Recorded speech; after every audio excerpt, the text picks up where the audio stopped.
Stand by. Is this thing on? Yes, Dan. Oh, hello. You're listening to Old News with Dan and Carrie. This just in. Breaking news to report. We are live. Old newscasters Can we just say former? Sure. Former newscasters reunite behind the mic after more than 20 years. Old news is good news. Stay tuned. Welcome back to Old News, where Dan and I are old news, but our guests are not. Yeah, and we are really old people too, because this is our second shot at this. We actually just did about a half hour, and Carrie reminded me that I forgot to record because I'm like the Progressive commercial, apparently. So technically, this is our fourth try because we rescheduled this a couple times. And... that's true. And that is Steve Donovan. And we also have Jill Genter with us. And we used to work with these two at WKOW-TV back in the 1990s and 2000s. And they're on together today because they worked together at WKOW-TV. And Jill has been there for years and nearly 40 years. Nearly 40 years now. We're celebrating 50 years. Thank you two for being on this show for the fourth time, but this is finally getting recorded. You're welcome. It's a pleasure to have you both. Now, Jill, being in the position you are in, first of all, tell us your current title, because you're a big deal. She has many fine leather books. So I am now the manager of marketing and creative services. So I oversee the marketing side of things for the TV station. We're like an in-house advertising agency for the TV station, and we promote everything TV, news, weather, sports, programming, public service, the whole shebang. And then the creative services side of the department, we do commercial production. And so both sides of the department are very important, but we all everybody's like a utility player, and everybody can kind of do everything, because when there's a lot of commercial production, that's how we make our money. It's all hands on deck, and everybody shifts over to doing commercial production. So wait a minute. What? So wait a minute. TV stations care about making money? That's part of the deal? Oh. Exactly. It's changed. Breaking news. But back when Carrie and I were there, you actually did some promotions for the show we did, which was 27 First News. And now it's called Wake Up Wisconsin, it has been for much longer than it was 27 First News, I believe. And you do some really nice promotions for them, but ours were so-so. Yeah, I was like, well, it's Dan and Carrie, so it'll get better, right? No. Actually, it's funny you bring this up, Dan, because I remember when we launched the show, and then we had the studio desk. And do you remember we had a replica of the desk made that was a tiny bit smaller, and we would take it to events, and people could sit behind the desk like they were on TV, and we would take Polaroids of them and give them their Polaroid in a little paper sleeve. So I remember the launch of your guys' show. We took you to the Monona Terrace, and we set the desk up on the walkway to the Monona Terrace. I have a picture of it, not here. I'll send it to you. Oh, please do. And we set the desk up, and there's the two of you, and then I'm trying to remember who was your weather person. Was it Angelique Frame? Yes. Yeah. Yeah. We can't track down Angelique. Please call us. I know. Angelique, we're trying to get a hold of you. We've tried everything. And we took your picture, and you guys were on the cover of TV Week. Do you remember that? Yep. Is that the one you had just found? Yeah. Yeah, I have a copy of it. I'm gonna right now, as people, if they're watching this on YouTube, I'm gonna put it up on screen so they can see it. Because they will laugh. That was so much fun. That was so exciting when you got the cover of TV Week. I mean, I would call and speak to Wisconsin newspapers, Madison newspapers probably, or Capital newspapers. I can't remember. Yeah. And you'd have to call them far enough in advance because they were booking all the weeks, and so you'd try to get the week that you wanted, and it had to be local, and it had to be like a big deal. So you guys were kind of a big deal. Wow, I never Still knew. are. Well, and later on, you got one of our reporters, Jamie Glenberg. You got him on the front of TV Week too, because he went out to New York and did interviews with the Good Morning America people and stuff, and he was kind of a big deal too. Yeah, So that's thank right. you for making us a big deal, and you made the other guy on the screen with us right now a pretty big deal because you hired him at Channel 27. I don't know what you were thinking, but you hired him anyway. I know. Hi, Steve. Hi. Yeah. She hired me. Why? The funny thing was that I remember coming in for the interview and and I know you guys know this, but like you walk in and it's sort of after the renovations, it's sort of astounding, like all the big heads and then there's sky above it. Like they're gods looking down on you, like when you walk into Like Olympus. WKOW. Yeah, exactly. Yeah. It's Yeah. like That's what Lynn Lisa Meyer Fielding Zeus. said. Yeah, that's what Lisa said when she walked in, and she's like, "In all of your giant posters were hanging there, like, oh, work here." Exactly. Sadly, I So, still have that picture in my basement somewhere, and I unrolled it after Lisa Fielding was talking about that, and I look like I'm about 18. yeah. I said my poster was being passed around as a white elephant gift for a while when we lived in Illinois. Like Oh, we'd man. include that with something else, and then you get this 5-foot poster. Yeah.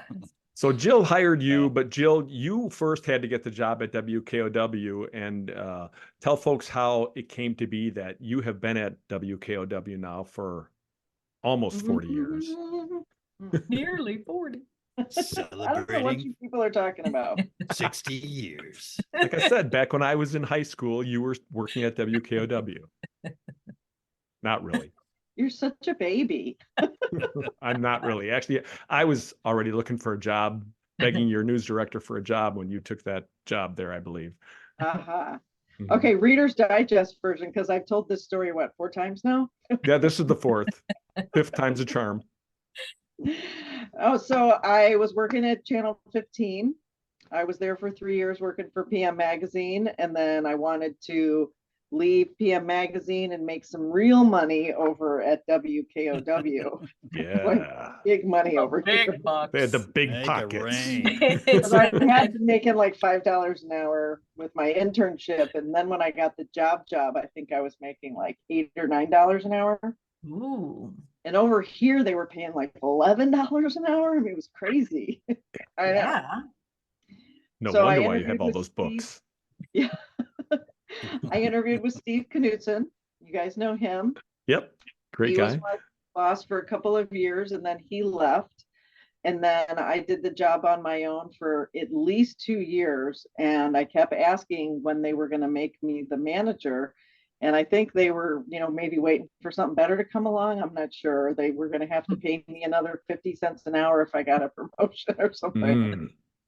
But I finally, and this is a true story, I went into the general manager's office. His name was Bob McCall. And I said, what do I have to do to get this position? A cartwheel? And I did a cartwheel in his office. And I think he was so astounded by my skill that he finally Yes, gave me the job. that's why. He That's was the like- word, skill. He was like, or I have to help this sick person. That's right.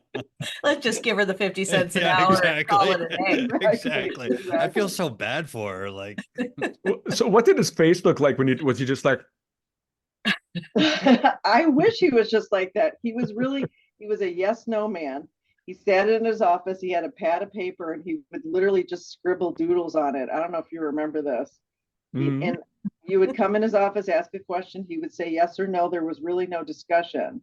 It was Right. And then just after your cartwheel, he said a perfect 10. yeah. exactly. he said, listen, He kid, said get up the costumes, kid. I got you in a show at 6 o'clock tonight, kid. Why don't you do the circus promo? That's right. And then that became part of your routine, and Steve had to do Yeah. the same thing when you hired him, right? Yeah. So when Steve started with me, well, at the interview, was it a round off you did, or was it a backhand for me, Steve? I did the parallel bars. That's what I did. Ooh. You just so happen to have some in your car. Yeah, I was. You're like, what would you like to do? Floor exercises? Well, either no, that I'm or a go beam man. I'm The a beam rings? man. I It's said, either that or you yeah, had to go I'm into a Weather parallel Central. bars guy. Yeah, parallel bars guy. Or you had to do the vault in Weather Central. You had to vault up to the top of Yeah. the Yeah, Bob Lindmeyer asked me to vault there. Like I see a vault. Oh my God. I love it. So Steve, give us the thumbnail sketch. You started in Kentucky in TV, and then get us to the point where you and Jill had your meet cute at WKOW-TV. Yeah, and yeah. Is that an expression? It is. Film. Okay, Just like fine. the title of your business, film. You should know with Yeah. all your film background about That's the meet right. cute. Here at Steve Donovan Film and Video, the meet cute is a new phrase. Celebrating 75 years of Jill Genter. When I started there, the great thing was that I was the job I was at before. I had worked on the nonlinear system that they had was a sphere, was called a Stratosphere or something. stratosphere, yeah. Which is like now it's just like it's nowhere, like it's but I had worked on it for years, so I could just like sit down and like cut stuff like right there, and it was just like one of those things that, like it was a perfect fit. Our personalities were exactly the same, and we're both like it was such a supportive environment, and allowed me to just be super creative. It was great. I could do spots like Eagle Cam on the website. Eagle Cam. But it was never like a dull moment. Like so many weather promos, and then you do a news promo, and then during book you could do different topicals that you could spend a little bit more time with. And yeah, there's on our website, Bob Miller, our general manager, had this thing where he was big into this live streaming Eagle Cam. Yeah, from up north somewhere, right? I'm sure. Yeah. And it was like front and center on our website when our website was first big. And we even made promos for like Eagle Cam. And we would even like every now and then just like impersonate the voiceover guy who did it, like Eagle Cam. Streaming live. So that's why you didn't do Bob many Miller was promos really for ahead of 27 his First time. News. They were all Eagle Cam. Yeah. That's right. We don't have time to promote Bob you Miller's people. like, more Eagle Cam. Well, in all fairness, that probably got better ratings than 27 First News. So now, did you guys start on the morning show, or was there a 5 p.m. show that you started on? Like, what show did you enter in on? yeah, Jill the morning. and I were Morning. I mean, I was Weren't we working debating there this for. last night, Jill? Weren't we debating this last night? Like, what show they? We were. Yeah. So, we had the 6 and 10, and then we were doing cut-ins in the morning. Right. then- I was doing cut-ins before the morning show Yeah. started. Mhm. And then we started the morning show, and then you two were hired. Well, you two moved into the anchor positions, Mhm. right? Right. Yep. I was Right. there as a reporter since like 1993, and then I was working.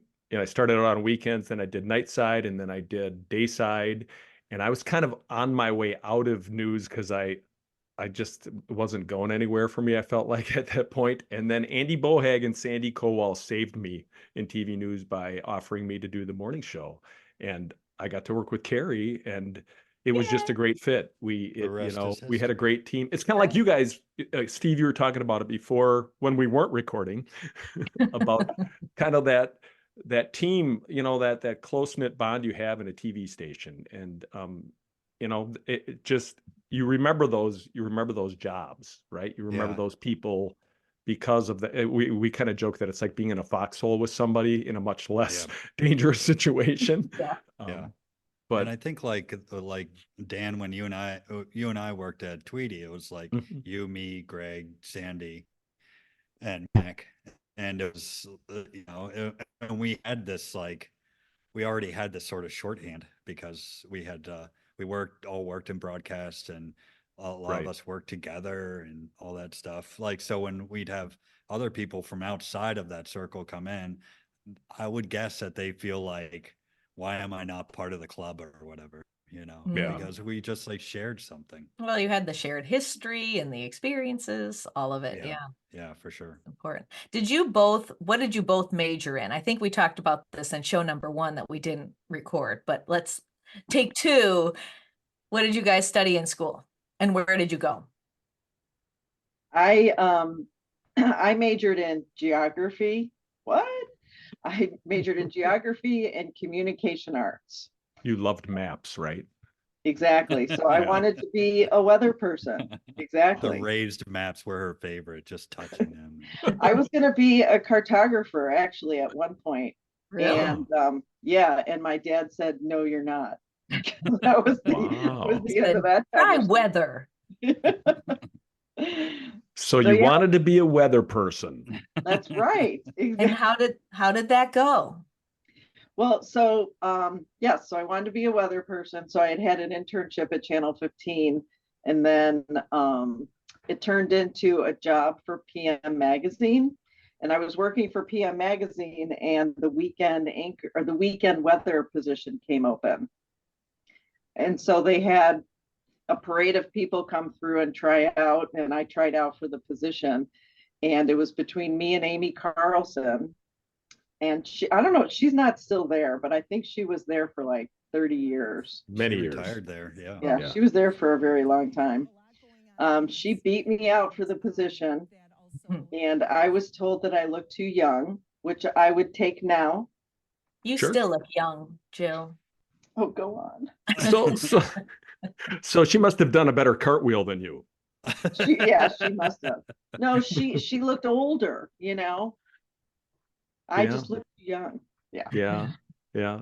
You still look young, Jill. You really do, even after almost 40 years in the business. But Celebrating Oh. 85 and a half years. no. So you didn't get that job, but then you went over to Channel 27. I went over to Channel 27 and became the manager of marketing and creative services. And I don't want to repeat myself. Did I already talk about it? No, Or I'm starting to lose track. Did we already say this? So Is this PM on recording Magazine, 1 or yes, 2? go on. I worked for Steve Knutson. I told you guys. Oh, you did talk Told us about that part. Oh, just shut up, all right? Oh my gosh. I feel like I'm in Groundhog Day movie. Or This is going to be our best PM podcast. Magazine with Dan Smith? Yeah, you didn't talk about Dan Smith in this one. And so there was just me for a while in the marketing department. And then I had 2 people. And at one point, Steve was that second person. And the department was really just a couple of people for a very long time. And then I had a general manager who had previously been in marketing and knew how important it was. And he helped me grow the department. And so actually we had a lifestyle show a few years ago called Midday Madison. I thought you were going to say PM Magazine there for a second. It was. That was also underneath the umbrella of marketing and creative services. And I had to oversee that too. So I was overseeing a couple of budgets. So yeah, things have definitely grown and changed quite a bit. Is it harder to compete now in that area? I mean, just because we've talked about it many, many times with people, TV has changed so much over the last, 10, 15 years in terms of, social media and TV and just the way people watch. Is it harder also to decide where are we going to put all of those, those efforts and those dollars? Oh yeah, 100%. Because there's so many places that people can be now. Before they were just watching one of 3 television stations, but then, there's radio and cable, and now there's a bazillion channels, and there's, streaming and YouTube and Roku and Netflix and all the stuff. And so my budget has grown, which is great, but, I can only advertise in so many places, but have learn through research and things like that of where a majority of the people are that we're trying to snag. And so we have learned how to promote ourselves on all these different mediums. So you yeah. promote, of course, on Channel 27, during the day, you'll have promos for various things running. Do you Yep. also put ads on the website? Are you promoting things on the website? And then are you going outside of the station to capture viewers? Yes. Oh, yeah. So that's where the budget comes in. So that's been nice that I've been able to keep this budget and grow it.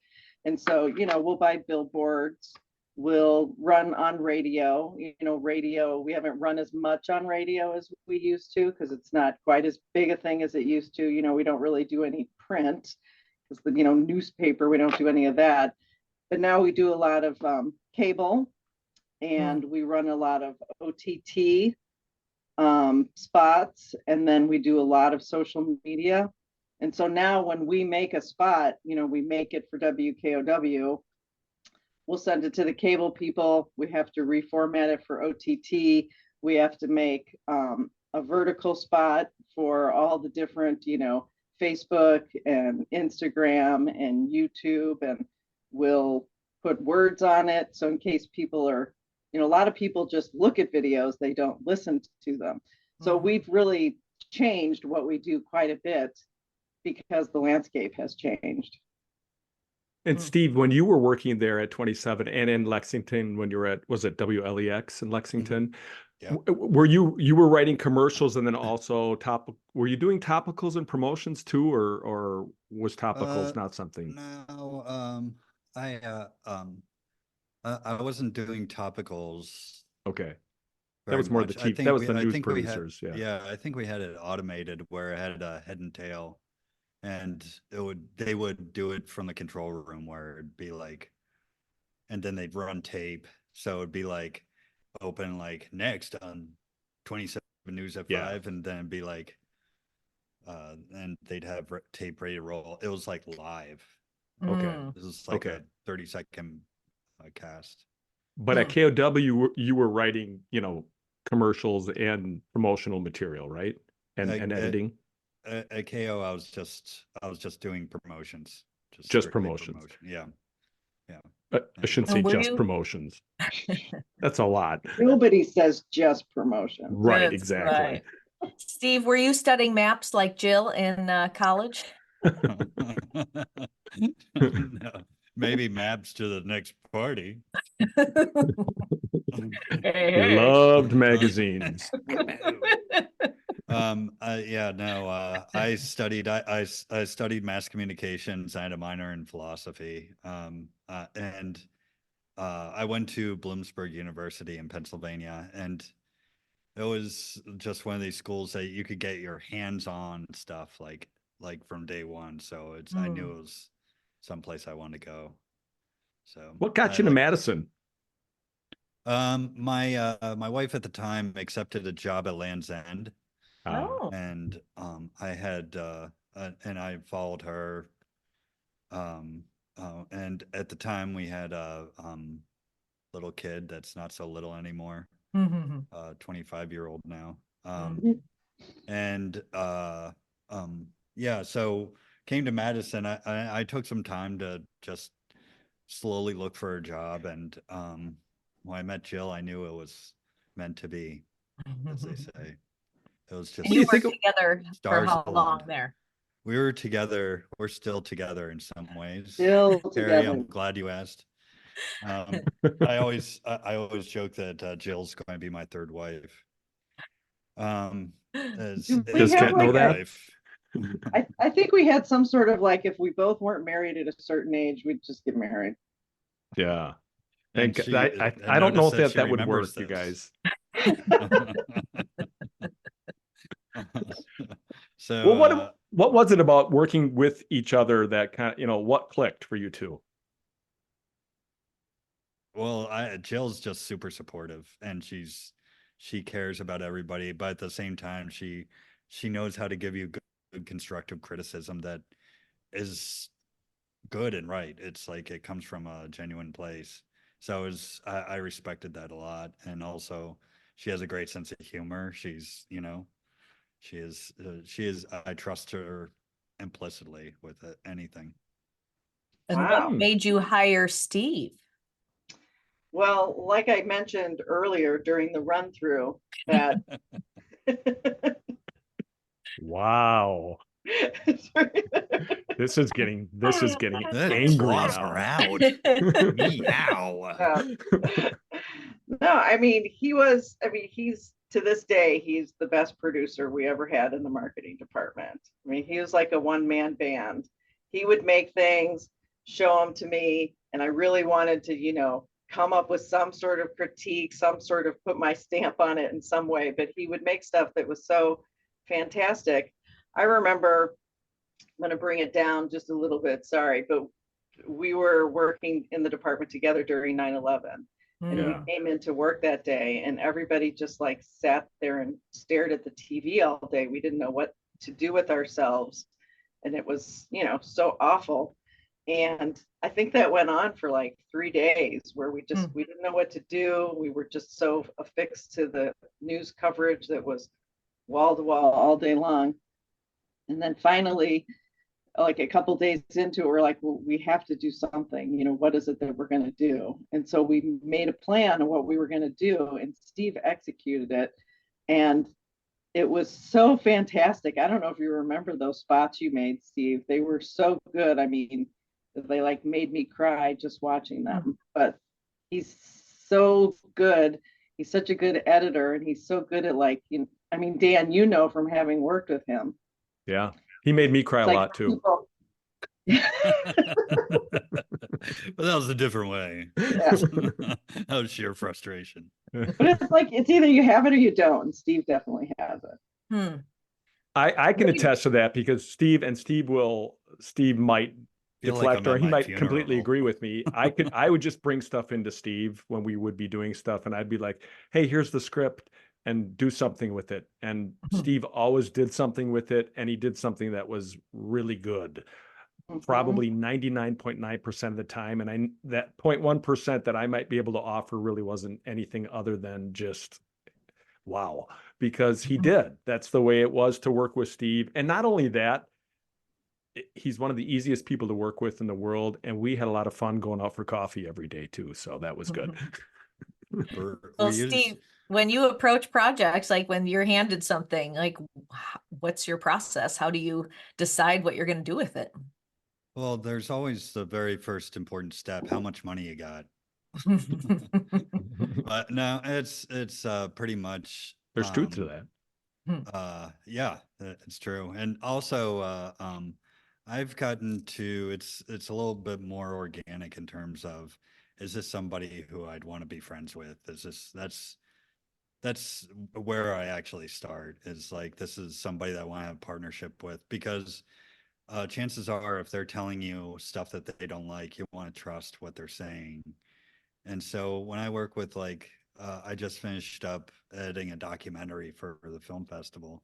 And I was with this director, Wendy Schneider, who I trust a lot. She has an incredible vision and everything.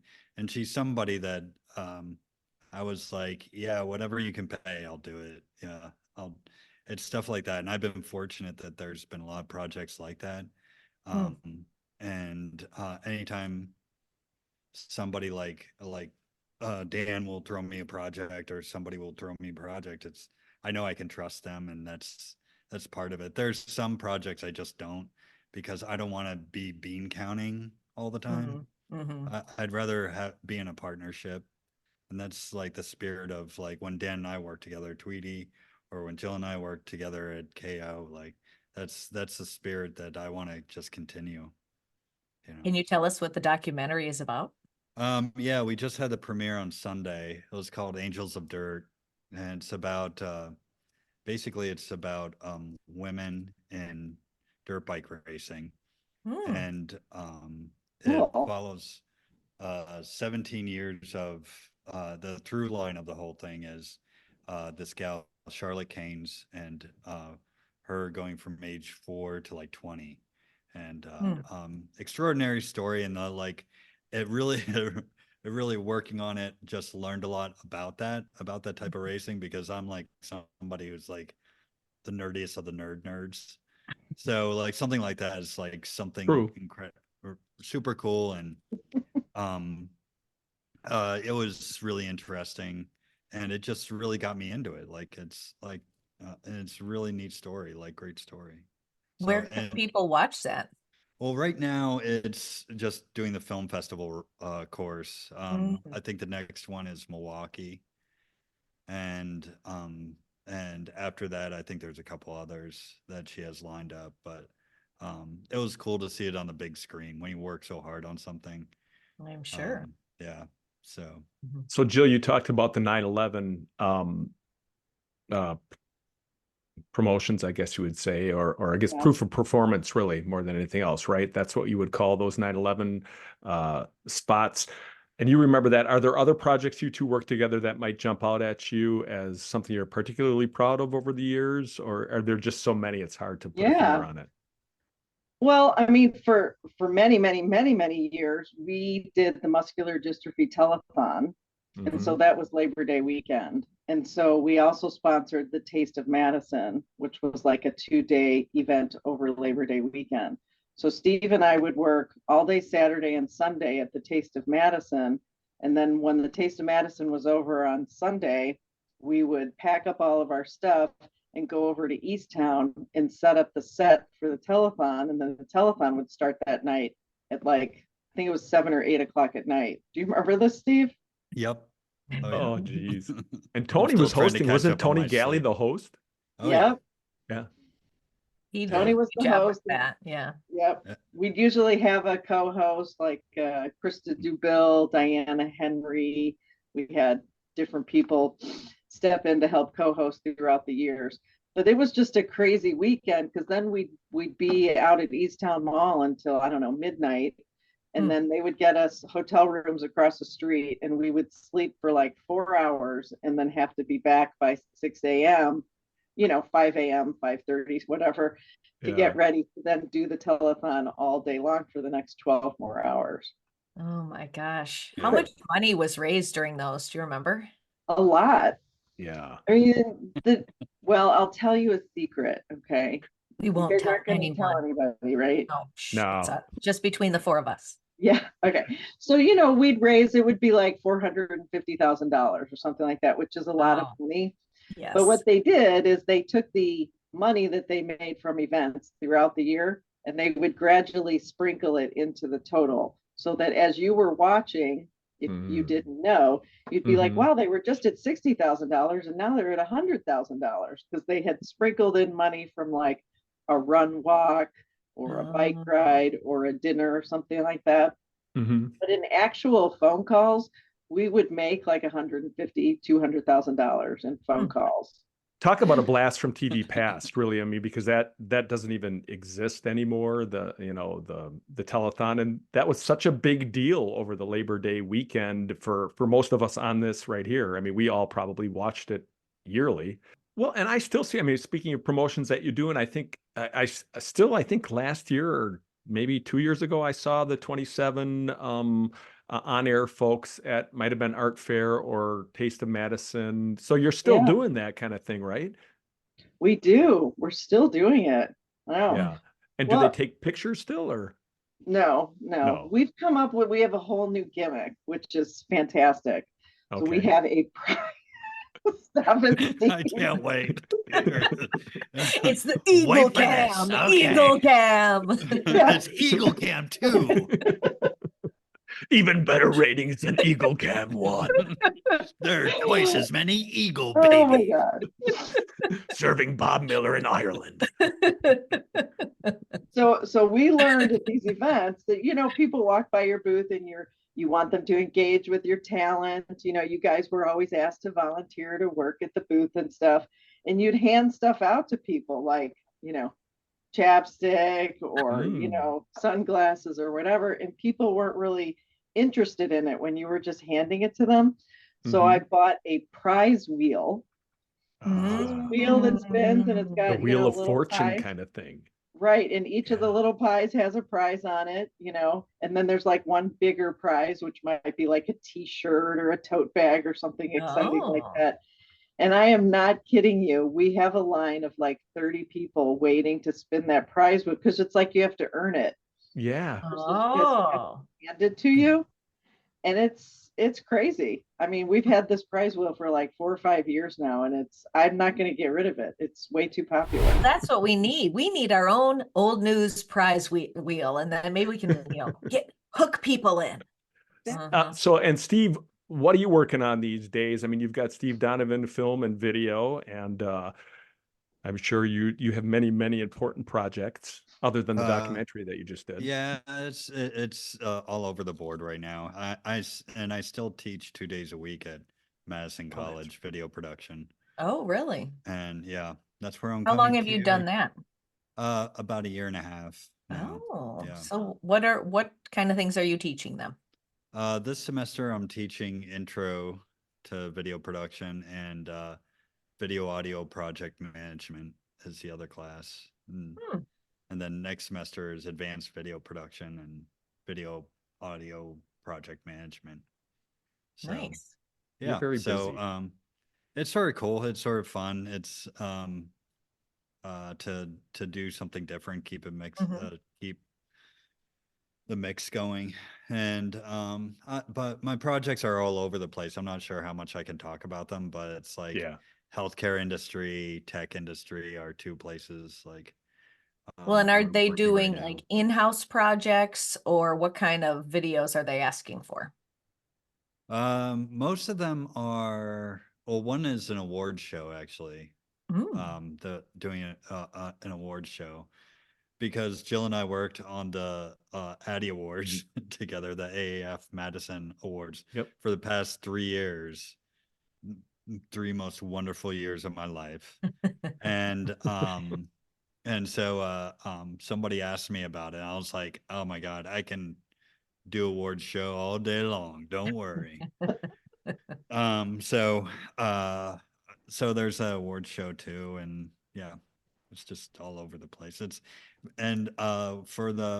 like the healthcare, it's videos for it's basically like PT videos. They're trying to show how to do it, form and function, like so you can see it in video, like. And then when it comes to tech, it's like some like sort of master class style classes in their technology. So it's just stuff like that. It's all over the board. Steve, what about that video you made for Sun Prairie, the explosion? Yeah, the Stronger Sun Prairie that was doc great I made. video. Yeah, and that's another one that Dan referred me to it. Yeah. And that was another example, Jill and Carrie, of Steve's ability to take a lot of material and basically coerce it into a really good piece about that explosion we had out here in Sun Prairie back in July of 2018. And I was somewhat involved in that because I did a bunch of interviews with that, but they didn't know how they were going to edit it. And then they went out and, they found Steve. And he just created this great documentary on what happened that day. And that was an example of him just taking a lot of chicken salad and making chicken royale. It was a lot of material. It was a lot of material, and somehow condensing it down. So. And Jill, are you supervising a bunch of people now, or are you? How does that work? So yes, so I oversee marketing and creative services. So the commercial production side of the department. So you remember like Bob Gessling? Yeah. Like that. Yeah. So Bob is no longer here. We don't have that operations manager position, but he was overseeing creative services. So they decided just to merge the two departments, since we all kind of do the same thing. It's just you're either making spots for the TV station or you're making spots for clients. So it actually works out really nice having a staff of a bunch of people that can all do the exact same thing. So it just wherever the priorities are, if we're working on commercial, everybody shifts that way. If it's marketing, we all shift to marketing. So yes, and we used to have a lifestyle show called Midday Madison, and that was part of the marketing department as well. So you actually, like, what did you do for that show? Would you set up guests? Did you write scripts, or like what was your involvement with that show? So Midday Madison was sort of like one big commercial. Mhm. So it was sold. It was sort of it was like Plug away. it was like Eagle Cam 3.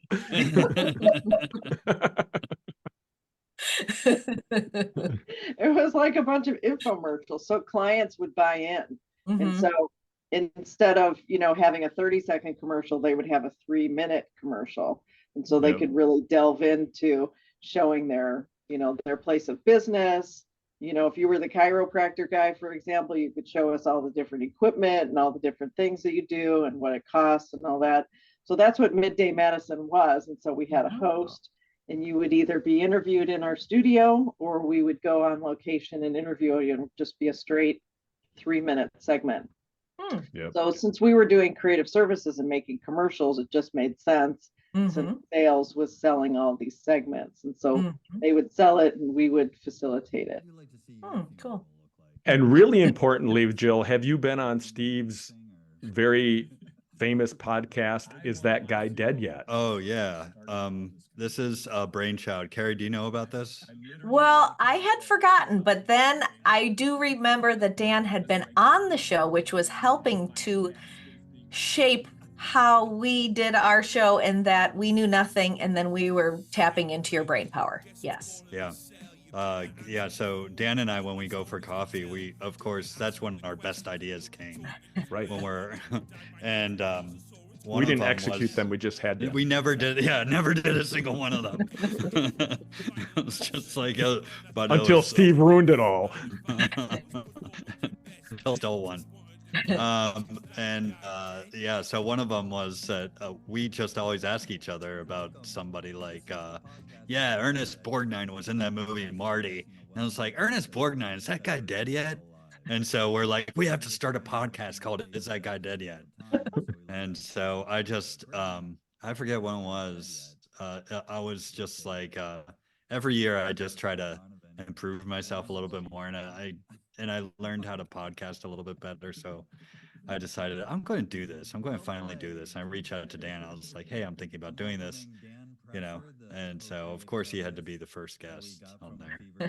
And He you're still actually- doing that now? Oh, yeah. Oh, yeah, for sure.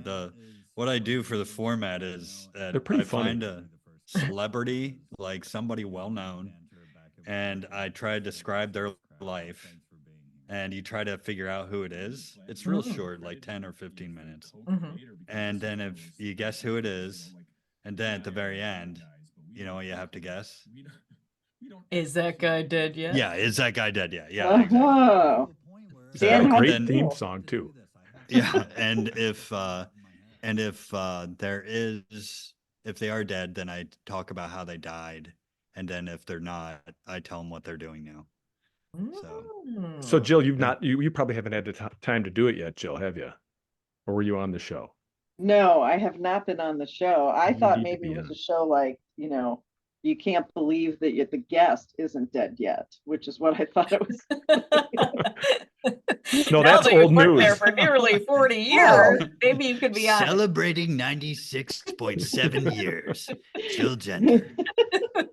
Well, Jill, just to make you feel better, we're going to do a real quick version of Is That Guy Dead Yet right now.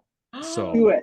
Yes. so Let's you go. two get to answer these questions. Oh my gosh. And, Okay, and it ready. has something to do with TV. If you watched TV in the 1970s, you know of this person. And maybe not by name, but you know of this person. This person appeared on ABC every week. Any guesses yet? Barbara Walters. No, Jill? No. Walter Cronkite. That's CBS. This person is associated with one of the most famous sports clips of the 1970s, used for promotional purposes and the start of a television program. Oh, is this the ABC Sports where it would start off with the agony of defeat?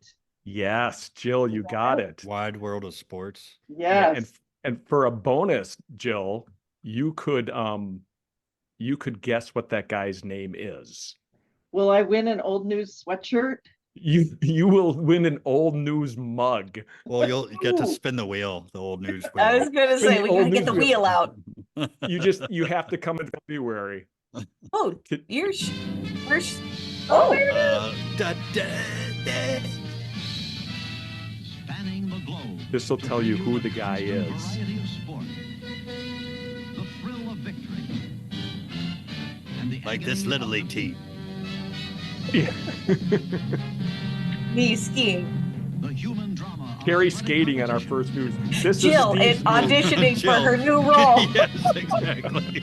You're hired. Is ABC's Wide World of Sports. And here's his name. Vinko Bogatas, the Yugoslavian. The That's youngster, him. Of course. He's inexperienced. He fell on his first jump. Now we'll see the real A version. lot of speed in that track. Now, look out! Bingo, no! Whoa! Oh my God. Oh, baby. Is he the one we have to figure out if he's dead yet? Yeah, now, is that guy dead yet? Did that kill him? He didn't die then. That's awful. Yeah, I know. Well, I don't I'll think he s- died during that because ABC wouldn't have shown that if somebody You're died. like, it's hilarious. Very Terrible good. Yeah, accident. let's put it at the beginning of our show every week. That's incredible. Is he still alive? I'm going to say no. Steve, I'm going to say yes. that guy is still alive. Whoa. Thank Vinko goodness. is still alive. He was 22 years old at the time of that accident in 1970. He's now 70, what is that, 76-ish, 77-ish. And Oh, he's you young. know, he gave up Celebrating downhill. 623 years. He's almost been around as long as Jill Genter. No, Almost. I'm sorry, but he quit downhill skiing like that or jumping in 1971, and then he became a painter, and he's a painter in Slovenia these days. Oh. Oh my So, yeah, goodness. there He's you like go. Bob Ross. He's got his Yeah. So now you've been I'm on done that. with this skiing. I must paint. So now I'm you've so been on much Is That Guy pain. Dead Yet and Old News, Jill. So Pretty there's cool. nothing left for Yeah. you. You can retire now. I guess so. So people keep asking me that, and I don't understand because I'm only 29 years old. I keep Right. listening to the question. You're still too young to do the weather, so I know, right? yeah, you've got time left. Exactly. What kept you Anyway, at I have a 27? funny story. Oh, go ahead. I have a funny story. So, Steve, you know, we were just discussing this last night over beers, Pierce. Adult beverages. and you were like, "Oh yeah, that story." Do you guys remember when? So in the studio, we used to have the news desk, and behind the news desk was glass, and you Oh, could yeah. see into the newsroom. Mhm. And so I don't remember whose desk it was that was like literally right behind that glass, but you could really see what was going on, people walking back and forth and stuff. And I believe it was a bat that was flying around the newsroom. Do you remember this?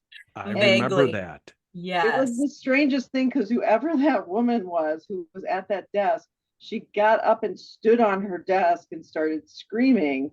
And then Oh. Mike Kellogg grabbed an gosh. actual bat and he's running around trying to hit it.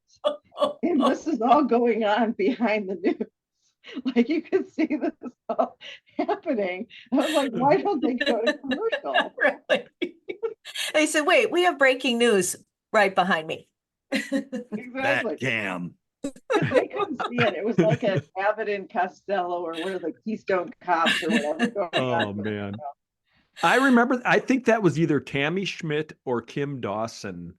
You're One of those two. And I want to say it was Tammy Schmidt, and she was standing up on her chair and, waving her hands around and stuff like that. I think if a bat was flying, I would have gone under the desk, not Yeah, high. that's higher in a the flight great path. irony. Like it's like She I was gotta trying get to- away from this bat up on this chair. She was trying to get to the satellite center so she could jet out of there. Do you remember the satellite center? Oh my God, the satellite center. You mean just that row of computers? Yeah, and then we'd put in the VHS tape and then hit rewind, so it'd give the special satellite center graphic. But you couldn't go too long because then the tape ran out, so your time was limited. So we'll get you guys off on your days here, but just real quickly, with both of you, Jill, you've stayed at WKOW now for a number of years. What's kept you doing what you're doing? And I mean, it's pretty unusual for somebody to stay anywhere, no matter what industry it is, as long as you have. What's kept you doing it? That is a very good point. That's a good question, Dan. Thank you. In all honesty, I love my job. I still like driving to work every day. I like what I do.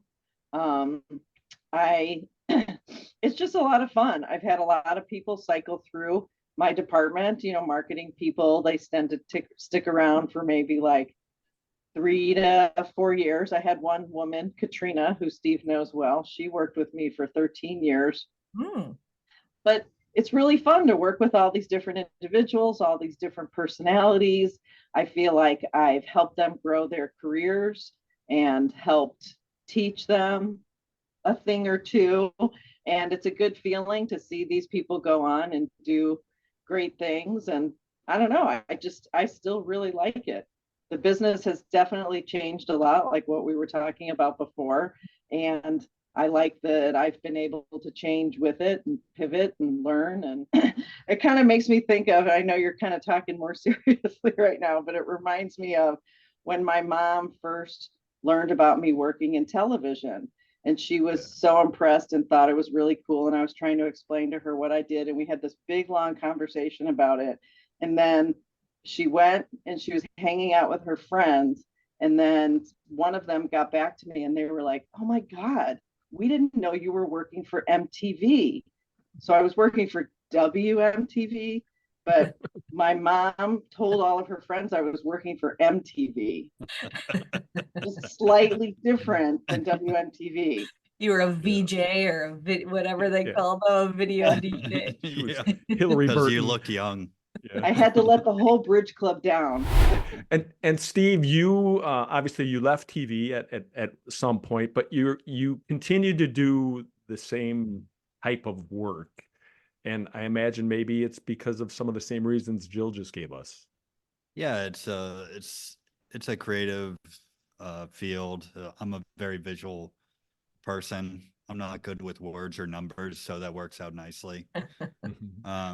But yeah, I love how it's different every day, and resonating what Jill said about helping people out and like seeing them go on to bigger and better things. And I think teaching helps with that a lot for that type of thing, and I appreciate that. So I definitely learned a ton with Jill, like working for Jill and working at 27. So it was I love it. And it's my kind of people, it's like you gravitate to an occupation for a reason, so. What do you tell your students, Steve, about like career choices and how to use their It's No, like I'm a kidding. scared straight program. Yeah. It's like, get out now. And I just like run out of the classroom. A lot of them I try to bring in like some people who have been in the business and have in different forms and different ways that they've been in the business, and that they can talk to them about their experience and how they broke into it, because they're at this tipping point where they have no experience and then they want to get into the business. So how do they make that transition? So hearing from different people how different people did it, because I can't tell you how many times students will ask me, how do I get into the business? And if I'm freelancing, how much should I charge? And both of them, I'm like, I don't know. And I don't know. Like, just, the hardest part. Yeah. It's just talk to as many people as you can and just ask them their advice and see what you're comfortable with. So, yeah. But well, and Jill, just to kind of wrap that up too, like you work in an industry that has changed so much and is continuing to change. So what do you tell some of those younger people, in your business now? Because TV could be very different in the next 5 years, even. It is. It's very different. Well, first of all, I recommend that they do a cartwheel during the interview. Good advice. Correct. Yeah. Yep. First and foremost. Work on PM Magazine. Yeah, yeah. Gymnastics, highly recommend it. It's very different, because so many people can do what it is we do now. Mhm. And so, back in the day, if I had an open position, I would have 50 resumes and most of them would be qualified for the position. And it's very different now where like I have an open position right now and hopefully the intern in my department is going to take the position. But I have like 15 resumes and like one person is a manager at Aunt Annie's Pretzels and another person like thinks it would be cool to work in television. So the demand is not what it used to be. And it's much harder to hire qualified people. So we get people that have a lot of promise, maybe know a little bit about it, or they're a good writer, and you teach them how to do the rest of it. It's hard to teach somebody to be a good writer. It's easier to show them how to, use the equipment and stuff like that. I don't know if I'm answering your question, but that things have definitely changed drastically. Yeah. No, you are answering my questions, and we've had a lot of people who've talked about, you kind of have to use whatever you're doing, whether you're in TV or in production or whatever, and that's where you are at that point, and you build off of it, right? So if you're young or old or whatever, you build off of it for the next thing, if there is a next thing, And what is next? Anything next for you? Are you still thirsting for something, Jill? Good question. I think they're looking for weekend weather person. Are they? It's BC 15? Yeah. This is your chance, Jill. They're still going to look too young. Work on your back bend. Byron Allen Media, who owns the TV station along with the other TV stations, they also own the Weather Channel. So, oh my gosh, I could just sort of make my way over there. Still out there. Yes. Nice. And Steve, how about you? What's that? You got something you still want to do? Or have you done it all now? I mean, I'm going to always have like a million things I want to do. I mean, this new podcast venture has been fun. I've had a couple ideas for what to do, like for films, and so it's whatever comes to fruition, whatever works, and I feel good about it, I'll go for it. You never know. I just love making different types of content, like whether I'm writing or podcasting or whatever. I just produce content. That's what I do. You are a producer. Well, you guys, thanks a lot. Carrie, do you have anything else? I think we have taken enough of their time in these 4 or 5 interviews we've done now, and the documentary will come out. I do have a really good ending story, like a goodbye story. Oh, this is one that Jill told me, and Jill, you have to make sure that I'm telling it correctly. It's Greg Schroffnagel when he used to work. Oh my gosh! And great guy, when he was in the promotions office, and it started getting dark early, and they just had like these little lamps on the desk. Yeah. And then Terry Kelly came down, who, part owner, and would come down. He was like, "What do you guys do after it gets this dark?" He said, "We go home."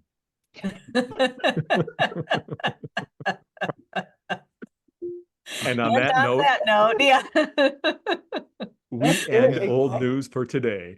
Yes, thank you, Steve, Jill. It's been such a pleasure. We appreciate your time and expertise. Thank you very much. Thanks, you. It was fun. Thanks for tuning in to Old News with Dan and Carrie. That's old news for now. Join us next time.